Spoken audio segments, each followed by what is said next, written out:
À toutes et à tous, bonjour et bienvenue sur Numedia News. Plus de 30 personnes ont été tuées, dont un officier tchadien de la force africaine, dans des violences qui ont éclaté durant ces dernières 24 heures à Bangui, où les soldats français et africains concentrent leurs moyens pour éviter un nouvel embrasement de la capitale centrafricaine où la tension est fortement remontée. Plus de 500 personnes ont manifesté jeudi aux abords de l'aéroport demandant le départ du président Michel Djotodia, ce qui a accru encore la tension entre manifestants et les soldats tchadiens qui ont procédé à des tirs de sommation pour disperser les manifestants en colère. En Syrie, les négociateurs n'ont pu s'entendre sur la question d'inviter ou non l'Iran à la conférence de paix sur la Syrie de Genève 2 et qui va se tenir en Suisse le mois prochain. Téhéran n'est pas exclu de la liste, a déclaré Lakhdar Brahimi, l'envoyé spécial de l'ONU et de la Ligue arabe.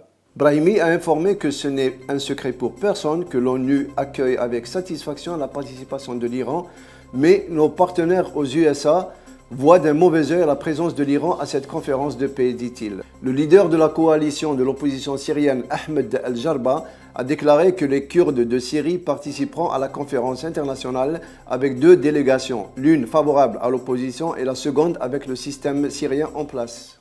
En Égypte, le magistrat désigné par le ministre de la Justice a décidé de traduire devant la Cour l'ex-président islamiste égyptien Mohamed Morsi, ainsi que 132 leaders de la confrérie des frères musulmans, dont des membres du mouvement islamiste palestinien Hamas et des groupes de djihadistes du Hezbollah pour évasion de la prison de Wadi al-Natron, ainsi que l'incitation à la violence pendant la révolution de janvier 2011. Parmi les 132 suspects accusés de crimes figurent 68 Palestiniens du mouvement Hamas et Sheikh Youssef al-Qaradawi, accusé d'incitation à la révolte dans les prisons.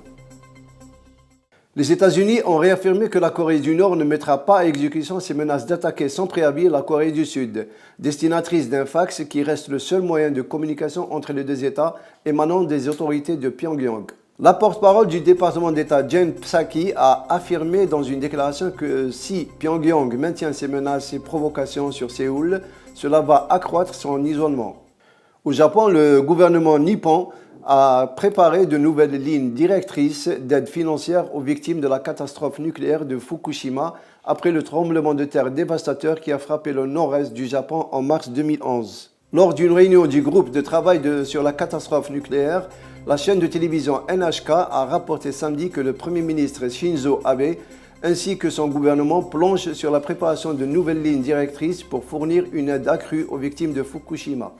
Au Sud-Soudan, le Conseil de sécurité de l'ONU a condamné les actes de violence contre des civils et le personnel des Nations Unies, ainsi que les membres des communautés et des minorités ethniques dans le sud du Soudan, provoquant des centaines de morts et de blessés et des dizaines de milliers de personnes déplacées. Le Conseil a fermement condamné les attaques contre les installations pétrolières qui ont fait plusieurs morts parmi les travailleurs du secteur pétrolier, appelant toutes les parties à assurer et la sécurité économique des infrastructures pétrolières et celle du personnel.